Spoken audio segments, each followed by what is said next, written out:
Giang Hồng Nhạn mang sấp giấy dày cộp đó đến hiệu sách. Trưởng quỹ nhìn thấy xong thì kinh ngạc sững sờ. Nhiều giấy thế này, cậu viết xong nhanh vậy sao? Trưởng quỹ hiệu sách lật xem qua một lượt, cực kỳ hài lòng với những nét chữ đó. Cậu thật là thần kỳ quá đi. Viết vừa nhanh lại vừa đẹp. Đồ in ra đương nhiên là đẹp rồi. Giang Hồng Nhạn mỉm cười. Vì nhà tôi khá nghèo, trên có già rồi có trẻ, mấy miệng ăn đang đợi nuôi sống, không dám lười biếng. Thế nên bất kể ngày đêm tôi đều chăm chỉ chép sách. Tự nhiên sẽ nhanh hơn một chút. Tốt, tốt lắm. Tôi kết toán tiền cho cậu ngay đây. Cậu cũng có thể mua đồ cho gia đình rồi. Đa tạ trưởng quỹ. Tổng cộng là 265 văn. Cậu xem lại xem có đúng không? Giang Hồng Nhạn đếm sơ qua, xác nhận tiền không có vấn đề gì. Đúng rồi. Vậy lần này về cậu có muốn lấy thêm nhiều chút không? Viết nhiều thêm một chút, tiền kiếm được cũng nhiều hơn. Được ạ, tôi cũng đang có ý đó. Bây giờ ra ngoài tìm việc cũng chẳng dễ dàng gì. Mệt cả ngày cũng chưa chắc kiếm được bao nhiêu tiền công. May mà cũng biết được mặt chữ. Công việc thế này là hợp với tôi nhất. Đúng vậy, người biết chữ chẳng lo không có việc làm. Nhẹ nhàng hơn làm việc chân tay nhiều. Tôi đi lấy cho cậu ngay. Trưởng quỹ vui vẻ đưa thêm nhiều giấy cho anh ấy. Cứ viết nhiều vào. Viết xong thì mang qua đây ngay. Tôi sẽ kết toán tiền ngay cho cậu. Được, sau khi Giang Hồng Nhạn mang đồ rời đi, trưởng quỹ nhìn theo bóng lưng anh với ánh mắt tán thưởng. Thực ra chàng thanh niên này lúc mới đến hỏi việc chép sách này, chữ cậu ấy viết cũng chẳng tính là đẹp đẽ gì cho cam. Nhưng được cái rõ ràng, nắn nót. Với lại hiệu sách cũng đang rất thiếu người, nên mới nhận cậu ấy. Không ngờ nét chữ viết ra lại đẹp thế này. Quan trọng là cậu ấy viết rất nhanh, giỏi hơn người khác nhiều. Có những người liên tục, suốt mấy ngày chưa chắc đã chép xong một cuốn sách. Nhưng anh ấy thì khác. Mang sắp giấy đó về, không bao lâu sau đã nộp lại hết rồi. Đây cũng là chuyện tốt với tiệm sách. Sau khi Giang Hồng Nhạn mang đồ về tiểu viện, lập tức chụp ảnh sắp giấy đó gửi cho Thịnh Ngôn. Đồ em đã nhận được rồi. Em sẽ mau chóng đem đống giấy này đi in. Còn một chuyện nữa em phải nói với anh. Cái bát trước đó đưa cho Tiểu Phi đã có tin tức rồi. Cậu ấy nói cái bát đó đến từ Đại Thánh Triều. Giá trị có lẽ phải từ 7 chữ số trở lên. Cậu ấy biết về Đại Thánh Triều cũng là gần đây, suy luận ra từ một số cổ vật vừa khai quật được. Cậu ấy bảo triều đại này cách đây mấy nghìn năm rồi. Thời gian tồn tại khá ngắn, nên không ai biết tới. Anh có biết vì nguyên nhân gì mà thời gian tồn tại lại ngắn như vậy không? Câu hỏi này khiến Thịnh Ngôn bỗng khựng lại. Lúc Thẩm Tiểu Phi gọi điện tới, em chỉ quan tâm đến giá tiền của cái bát, mà quên khuấy mất chuyện này. Cụ thể là tồn tại ngắn đến mức nào? Vì lý do gì mà thời gian tồn tại lại ngắn như vậy? Hằng là câu hỏi bỗng nhiên ập đến. Nghĩ kỹ lại, lòng Thịnh Ngôn bỗng thấy run rẩy. Thiên tai, chiến loạn, có rất nhiều nguyên nhân dẫn đến sự sụp đổ của một triều đại. Giang Hồng Nhạn hiện đang ở đó. Liệu có gặp nguy hiểm không? Mà Giang Hồng Nhạn cũng có chút lo lắng. Không phải vì sợ đăng xuất, mà vì khó khăn là mới sống sót, nên có chút tham lam, muốn đợi đến ngày được quay về thế giới kia để gặp lại gia đình. Em sẽ hỏi lại cậu ấy. Anh đừng lo quá nhé. Nếu cái bát đó có giá trị như vậy, vậy anh gửi luôn mấy đồng xu kiếm được ở tiệm sách hôm nay sang cho em luôn. Số tiền này ở chỗ anh chỉ mua được hơn 200 cái màn thầu. Nhưng với thời hiện đại thì chúng là tiền cổ có giá trị sưu tầm, cũng có thể mang lại cho anh rất nhiều tiền. Được, vậy anh chuyển qua đi. Đợi một thời gian nữa rồi hãy đưa. Thẩm Tiểu Phi, Thịnh Ngôn đang mua máy in qua mạng. Của cầu pha lê và những đồ thủy tinh đó đều đã tới rồi. Sau khi về nhà đều chuyển hết cho Giang Hồng Nhạn. Đối phương cũng đã gửi tin nhắn đến. Anh nhận được cả rồi. Mấy sấp giấy này anh sẽ đem đi bán. Còn cả của cầu pha lê và những thứ này nữa, anh định mang đến tiệm cầm đồ ở nơi khác để bán. Nghe nói có vài triều đại đi xa còn cần giấy thông hành. Chỗ anh có quy định đó không? Không có, quan phủ quản lý mảng này không nghiêm lắm.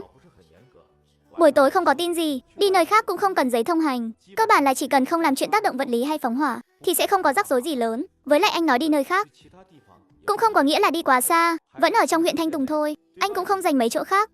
Mấy nơi xa quá tạm thời anh sẽ không đi. Vậy tốt rồi, trên đường nhớ chú ý an toàn, cố gắng đi ngày về ngày. Ban đêm lúc nào cũng có nhiều chỗ bất tiện, cũng dễ xảy ra nguy hiểm. Mê mơ. Một thời gian không gặp Trần Niên, thấy rõ là so với lúc mới đến cô nhi viện đã vui vẻ hoạt bát hơn nhiều. Nhân viên cô nhi viện bên cạnh nói, thật ra bé Niên Niên này rất thông minh. Lúc giáo viên dạy các bé đọc chữ viết bài, có vài đứa trẻ cứ hay mất tập trung, nhưng thằng bé học rất nghiêm túc, lại còn rất nhanh nữa. Cơ bản là giáo viên dạy một lần là bé biết ngay. Có đứa trẻ nào khác bắt nạt thằng bé không? Hiện tại thì chưa thấy hiện tượng đó. Có nhiều nhân viên ở đây mà. Chúng tôi sẽ không để chuyện đó xảy ra. Lúc mới đến thằng bé hơi kỳ lạ chút. Không chơi chung được với những đứa trẻ khác. Nhưng giờ đã hòa nhập lắm rồi. Không ai bắt nạt ai cả. Vậy thì tốt quá. Thịnh Ngôn bất giác nở nụ cười. Còn Trần Nhiên sau khi thấy Thịnh Ngôn liền chạy ngay tới. Chị ơi, chị đến rồi. Dạo này em có vui không? Vui lắm à? Trần Nhiên cười nói, lúc mới đến đây, mấy thứ đó em chẳng biết chơi gì cả, nên bọn họ chẳng cho em chơi cùng. Nhưng giờ em đã biết chơi cầu trượt rồi. Vui lắm luôn ấy. Với lại em còn học được cả đạp xe nữa đó. Thật luôn, em đạp được mấy vòng liền. Giỏi quá ta. Trần Nhiên nghe khen cũng thấy rất vui. Em không chỉ biết đạp xe đâu, mà còn được người ta chở đi bằng quái thú sắt nữa. Em thấy quái thú sắt đó chạy nhanh hơn xe đạp nhiều. Sự thay đổi của cậu bé khiến Thịnh Ngôn cảm thấy rất an lòng. Dạo này chị có vui không? Còn cả em gái nữa. Em ấy vẫn khỏe chứ à? Mọi người đều ổn cả. Trừ việc không gặp được Giang Hồng Nhạn, thì mọi thứ khác đều ổn. Nhiên Nhiên à, thực ra chị lớn hơn em nhiều lắm. Con cái chị cũng tầm tuổi em rồi. Nghe em gọi chị mà chị thấy hơi ngại. Vậy em nên gọi là gì à? Là gì đúng không? Gọi thế thì nghe hợp lý hơn đấy. Thực ra em thấy gọi là chị cũng hợp mà. Nhìn chị trẻ lắm luôn. Thịnh Ngôn nghe vậy thì không khỏi mỉm cười.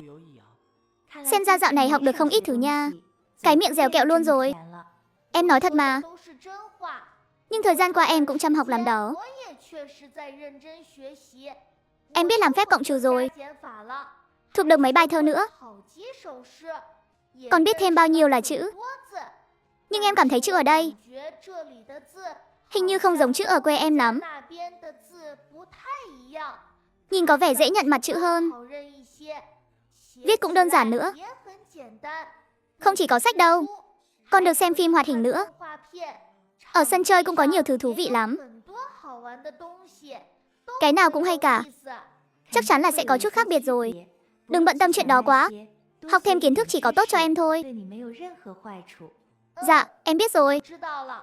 Lần này sau khi rời khỏi viện Phúc Lợi, Thịnh Ngôn liên hệ với nhân viên liên quan của họ, quyên góp sách cho những đứa trẻ đó. Bút màu, vở và một số văn phòng phẩm mà lũ trẻ cần dùng. Khoảng 4-5 giờ chiều, Thịnh Ngôn đến trường mẫu giáo đón Giang Nguyệt Giao về nhà. Mở vài nền tảng lên xem thử. Qua nỗ lực những ngày qua, tài khoản đã tăng thêm mấy trăm fan rồi. Thêm một thời gian nữa, đạt đến lượng fan nhất định là có thể kiếm thu nhập rồi. Sau khi kết thúc bữa tối, Thịnh Ngôn vừa về phòng ngủ thì nhận được điện thoại của Thẩm Tiểu Phi. Ngôn Ngôn, về chuyện cái bát đó mình nói với bà một chút. Sau khi đội ngũ chuyên gia đánh giá, khoảng tầm 3,6 triệu. Mức giá này bà thấy sao? Cũng ổn, Giang Hồng Nhạn chỉ tốn mấy đồng mua một cái bát. Đến thời này có thể bán được mấy triệu. Coi như là được không vậy? Khoản tiền này đem đi đầu tư tài chính an toàn. Lấy lãi một năm cũng được hơn 100.000 thu nhập. Còn cao hơn lương đi làm nữa. Tiểu Phi, có chuyện này mình muốn hỏi ông một chút. Về Đại Thánh Triều, lần trước ông nói triều đại này tồn tại thời gian khá ngắn. Là vì nguyên nhân gì vậy? Chuyện này hiện tại vẫn chưa rõ lắm. Nơi phát hiện những cổ vật đó vẫn đang được khai quật.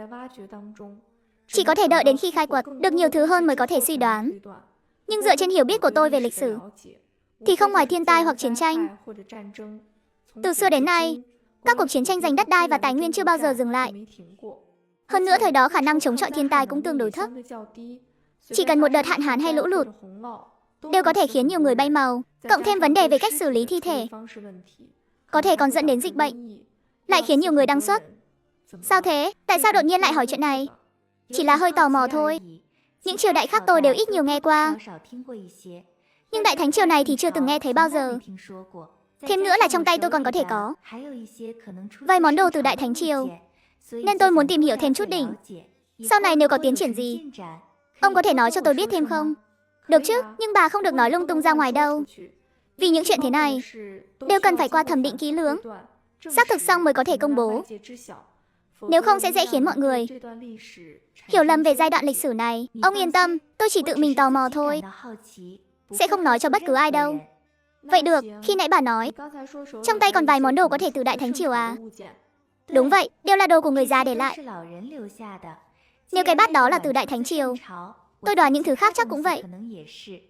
Lần tới nếu ông rảnh, chúng ta gặp nhau một chuyến. Tôi mang cho ông xem thử. Không vấn đề gì, tôi cũng mong bà kiếm thêm được chút tiền. Như thế bà và Giao Giao cũng có thể sống tốt hơn một chút. Sau khi gác máy, Thịnh Ngôn mở giao diện trò chuyện với Giang Hồng Nhạn và kể cho anh nghe chuyện này. Cái bát anh đưa em lần trước, giá thẩm định đã có rồi. 3,6 triệu tệ, cũng khá đấy chứ. Số tiền này đủ mua một căn nhà rồi.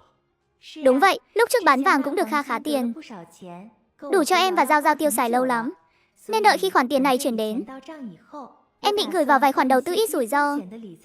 Để lấy lãi, em cứ quyết định là được. Sau này anh sẽ mua thêm đồ ở đây gửi cho em. Được, mấy món đồ chơi nhỏ em đưa lần trước, anh đã mang đi cầm chưa?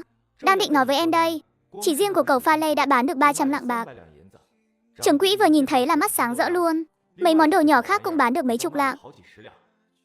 Chủ yếu là vì huyện Thanh Tùng không phải vùng phát triển. Giá cả đại khái chỉ được vậy thôi. Nếu là ở xung quanh kinh thành, nơi có nhiều quan lại quyền quý, chắc chắn sẽ bán được giá cao hơn. Thật ra hơn 300 lạng cũng đã rất tốt rồi. Tạm thời anh đừng chạy đi đâu xa quá. Giao thông ở đó không phát triển. Đi một chuyến có khi mất 15 ngày nửa tháng. Xe ngựa sóc này liên tục chắc chắn không thoải mái rồi. Lỡ như trên đường gặp phải bọn cướp thì nguy hiểm lắm. Nên đừng có đi hành xác như vậy. Mê mưng, em nói đúng. So với sự an toàn thì kiếm ít tiền đi một chút cũng không sao. Việc in ấn chữ giờ thế nào rồi? Có ai mua không anh? Đâu chỉ là có, họ còn cầu mà không được đây này. Giá cao hơn nhiều so với bán đồ thủy tinh. Một bộ đó bán được tận 2.000 lượng bạc. Thịnh Ngôn thấy con số này thì vô cùng vui sướng. Tuyệt quá, 2.000 lượng bạc. Vậy là bằng 200 lượng vàng rồi. Dù là ở triều đại của anh hay ở chỗ em thì đều là chúng lớn rồi. Đúng vậy Ngôn Ngôn. Bộ dụng cụ in ấn đó một khi bán ra, người mua có lẽ không muốn để người khác biết, nhưng khó tránh khỏi việc bị lộ ra và bị bắt trước. Nên tranh thủ lúc đa số mọi người còn chưa biết. Em đặt thêm mấy bộ trên mạng cho anh đi, để anh đi bán cho vài chỗ nữa kiếm thêm chút đỉnh. Đợi đến khi người ta làm giả được rồi thì sẽ không ai muốn mua nữa đâu. Anh nói đúng. Em lên mạng mua ngay đây. Lần tiếp theo hẹn gặp Thẩm Tiểu Phi, Thịnh Ngôn ngỏ ý mời anh ấy đi ăn, để cảm ơn vì đã giúp đỡ. Thẩm Tiểu Phi từ chối. Nếu bà coi tôi là bạn thì đừng nói mấy lời cảm ơn khách sáo đó.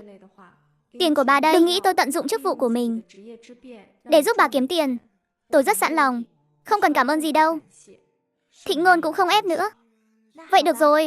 Thật ra hôm nay tới đây tôi có mang theo vài thứ. Để tôi xem nào. Thịnh Ngôn, cô đưa chiếc hộp qua. Bên trong là những đồng tiền đồng mà Giang Hồng Nhạn đưa cho cô lần trước. Thẩm Tiểu Phi chăm chú nhìn một lát, sau đó đóng nắp hộp lại. Cứ giao cho tôi. Dạo này Giao Giao vẫn khỏe chứ? Vẫn khỏe à? Có vấn đề gì cứ gọi cho tôi bất cứ lúc nào. Mê mơ, sau khi rời khỏi quán cà phê, Thẩm Tiểu Phi đã về nhà. Thịnh Ngôn đi đến trung tâm thương mại gần đó, đến khu đồ điện tử mua mấy chiếc điện thoại mới, cùng với sạc dự phòng, để tối nay gửi cho Giang Hồng Nhạn. Sau khi về nhà, Thịnh Ngôn lại lên mạng, tìm hiểu rất nhiều về tài liệu đối phó với các loại thiên tai và chiến tranh. Hiện tại vẫn chưa thể xác định được nguyên nhân khiến Đại Thánh Triều sụp đổ nhanh như vậy, nhưng cô phải chuẩn bị trước. Tìm hiểu xong, cô lại bắt đầu đặt mua nến qua mạng, sổ tay sơ cứu, thuốc thông dụng, chắn giữ nhiệt, dụng cụ đa năng, thiết bị phòng thân, tất cả những gì nghĩ ra được đều mua hết. Còn mua một trạm sạc dự phòng dung lượng lớn, cùng vài món đồ điện gia dụng. Những thứ này bình thường cô cũng có thể dùng. Em gửi điện thoại và sạc dự phòng qua cho anh trước. Vừa rồi em lại mua thêm bao nhiêu là đồ, chủ yếu là để đối phó với thiên tai. Anh nhận được thì cứ cất trong nhà, vì tạm thời vẫn chưa rõ lý do tại sao Đại Thánh Triều lại tồn tại ngắn ngủi như vậy. Chuẩn bị trước không bao giờ là thừa đâu. Được, thời gian này anh cũng sẽ tìm hiểu kỹ về địa chất, khí hậu nơi đây, cũng như tình hình giữa các nước. Cần tắc vô áy náy, em nói đúng lắm, nên tìm hiểu kỹ một chút. Em đã nói với Tiểu Phi rồi, có thêm tin tức gì về Đại Thánh Triều, cậu ấy sẽ báo cho em, rồi em sẽ báo lại với anh. Ngôn Ngôn, em vất vả rồi. Em không vất vả đâu, chúng ta đều phải sống thật tốt, sau này mới có cơ hội gặp lại nhau. Sau khi giao mớ tiền cổ cho Thẩm Tiểu Phi ít ngày, cô đã nhận được phản hồi của cậu ấy. Nhận được điện thoại, Thịnh Ngôn đang chỉnh ảnh ở nhà. Ngôn Ngôn, mấy đồng tiền đó đúng là cổ vật từ Đại Thánh Triều. So với mấy thứ đào được dưới đất lên thì chúng được bảo quản nguyên vẹn hơn nhiều. Giá tầm bao nhiêu vậy? Nếu cậu đồng ý bán, thì 70 triệu một đồng. Thịnh Ngôn liền nhẩm tính giá tiền. Giang Hồng Nhạn đưa cho cô hơn 200 đồng. Nếu bán hết thì thu về gần 20 triệu. Con số khổng lồ này khiến cô giật mình. Tất nhiên là bán rồi. Tôi mang ra nhờ cậu xem là để bán mà. Việc làm thì mất rồi. Giờ thứ tôi cần nhất chính là tiền. Được rồi, sau khi cúp máy, Thịnh Ngôn liền báo tin này cho Giang Hồng Nhạn. Một cái bánh bao ở chỗ anh, mang sang cho em có thể bán được 70 triệu đấy. Cái gì? Là mấy đồng xu anh đưa em lần trước hả? Tiểu Phi nói mỗi đồng trị giá 70 triệu. Nhưng ở chỗ anh, một xu chỉ mua được đúng một cái bánh bao. Vậy chi một cái bánh bao bằng 70 triệu? Logic quá chuẩn luôn. Em lại sắp phát tài rồi. Mấy ngày sau, Thịnh Ngôn lại đi siêu thị một chuyến, mua một ít đồ dùng thiết yếu để mang về gửi sang cho Giang Hồng Nhạn. Về đến khu chung cư, cô lại đi lấy bưu kiện. Một đống đồ chất đầy trong phòng khách. Cô chụp ảnh lại hết rồi gửi cho Giang Hồng Nhạn. Anh nhận được đồ chưa? Em mua cho anh nhiều đồ ăn với đồ dùng lắm. Còn có mấy đồ cứu hộ khẩn cấp mua trên mạng. Cũng gửi hết cho anh rồi đó. Cái chạn sạc dự phòng đó bình thường cũng dùng được. Anh nhận được rồi. Sau khi nhắn lại, Giang Hồng Nhạn sắp xếp lại đống đồ đó. Buổi trưa Thịnh Ngôn nướng ít pizza ở nhà. Nhưng cô nghĩ bụng chắc giờ này Giang Hồng Nhạn vẫn chưa ăn gì. Nên sau khi chụp ảnh xong, cô gửi một nửa số bánh đã nướng cho anh. Vừa mới làm xong, anh ăn thử đi. Giang Hồng Nhạn cầm một miếng pizza lên nếm thử. Hương vị rất tuyệt. Một miếng lớn đã hết veo trong tích tắc. Vị ngon lắm. Em thấy mình cũng khá hợp với nghề này đấy. Trước đây cứ đi làm văn phòng suốt. Sao em không nghĩ đến việc làm bơ lang ẩm thực nhỉ? Ngày nào cũng làm đủ món ngon. Nhìn thôi cũng thấy vui rồi. Chẳng còn phải lo chuyện ăn uống nữa. Đợi khi nhiều fan rồi còn kiếm được tiền nữa. Ngôn Ngôn, nếu em thấy làm việc này vui thì cứ tiếp tục làm đi. Nhưng nếu thấy mệt thì cũng có thể nghỉ. Ở bên này anh có thể giúp em bán đồ đổi lấy tiền. Em không thấy mệt đâu. Em thấy vui lắm. Vui hơn đi làm nhiều. Em với Giao Giao bình thường cũng phải ăn mà. Làm nhiều một chút thì anh cũng có cái mà ăn. Với lại đây cũng là sự nghiệp của em. Tuy bây giờ chúng ta không quá thiếu tiền, nhưng em nghĩ có thêm một kênh kiếm tiền cũng tốt. Như vậy khả năng chống lại rủi ro sẽ cao hơn. Coi như là một công đôi việc rồi. Nói cũng đúng. Trong tay có thêm ít tiền cũng tốt hơn. Mai Giao Giao được nghỉ rồi đúng không anh? Đúng rồi, mai là thứ Bảy. Con không phải đến trường mầm non, nhưng có một lớp năng khiếu phải đi học. Em phải đưa con đi. Chiều nay anh sẽ mang sắp giấy đó đến thư quán. Ngày mai sẽ mang mấy bộ chữ in rồi em đưa. Đem đi bán. Có tiền xong anh sẽ gửi cho em ngay. Không cần vội thế đâu. Bây giờ em cũng không thiếu tiền lắm. Anh cũng nên giữ lại một ít bên mình. Với lại lúc ra ngoài nhớ chú ý an toàn nhé. Được, Giang Hồng Nhạn mang theo một sấp giấy dày cộp. Đến tiệm sách. Trưởng quầy cũng rất sảng khoái. Thanh toán tiền cho anh ấy ngay lập tức. Rời khỏi tiệm sách không lâu, anh nhận ra trời bắt đầu âm u hơn. Gió cũng bắt đầu nổi lên. Giang Hồng Nhạn không định ở ngoài lâu. Đang chuẩn bị quay về, khi đi ngang qua một quán trà nhỏ, nghe thấy mấy người bên trong đang ngồi tụ tập trò chuyện. Họ đang bàn về chuyện thời tiết ở đây. Sao tự nhiên lại nổi gió thế này? Xem chừng là sắp mưa rồi đấy. Mưa thì tốt quá, nên mưa một trận. Lỡ mà lại bị hạn hán như 6-7 năm trước thì lại có khối người đăng xuất. Dân đen chúng ta sao mà chịu nổi chứ? Thật chẳng hiểu nổi đất đai nước mình. Tại sao lại cứ như vậy? Phía đông thì hở ra là lụt lội, phía tây lại thường xuyên hạn hán. Đã vậy còn hay có nạn châu chấu. Đúng là không cho người ta con đường sống. Hay, chẳng có cách nào. Sinh ra ở đây thì phải chịu thôi. Chỉ mong ông trời đừng có thêm tai họa gì. Thiên tai thì cũng chưa phải tệ nhất đâu. Đáng sợ nhất là nước khác thừa cơ đánh tới. Lỡ mà vừa gặp hạn vừa có chiến tranh thì chúng ta coi như xong đời thật. Khó khăn, quá là khó khăn luôn. Mấy ông quan kia cũng chẳng thèm ngó ngàng. Quản thế nào được chứ? Họ cũng là người cả thôi. Đâu có phép thần thông quảng đại gì mà ngăn được thiên tai không xảy ra. Cũng phải, hoàng tộc. Đám người đó chắc chắn cũng không muốn có thiên tai. Vì đây là đòn giáng mạnh vào cả Đại Thánh Triều. Ngộ nhỡ mà xảy ra chiến tranh, cả đất nước này sẽ toàn mất. Chắc không đến mức đánh nhau đâu nhỉ? Chẳng có gì là không thể. Cháu trai tôi đang làm lính trấn giữ ở thành Vị Dương đấy. Năm ngoái tôi đã nghe loáng thoáng. Thực ra tình hình bây giờ không yên ổn lắm đâu. Địch quốc vẫn luôn hổ báo rình rập ta. Cứ hở ra là lại muốn thăm dò. Nhưng mà nhờ có nhiều binh sĩ canh giữ, nên tạm thời chưa xảy ra biến cố gì. Dân đen chúng ta thường ngày chỉ lo chuyện ăn ngủ ị tè, nên mới không để ý đến mấy chuyện này thôi. Nghe ông nói như vậy, thì có khi sắp đánh nhau thật à? Cũng khó nói, nếu Đại Thánh Triều cứ mưa thuận gió hòa, thì chắc là sẽ không có chiến tranh đâu. Nhưng một khi thiên tai xảy ra, địch quốc chắc chắn sẽ thừa cơ xông vào. Nếu thực sự xảy ra chiến tranh, thì còn đáng sợ hơn cả hạn hán nhiều. Đám người địch quốc đó rất hung hãn, thủ đoạn tàn nhẫn, đặc biệt thích việc xử lý người khác, lại còn lấy đó làm niềm vui.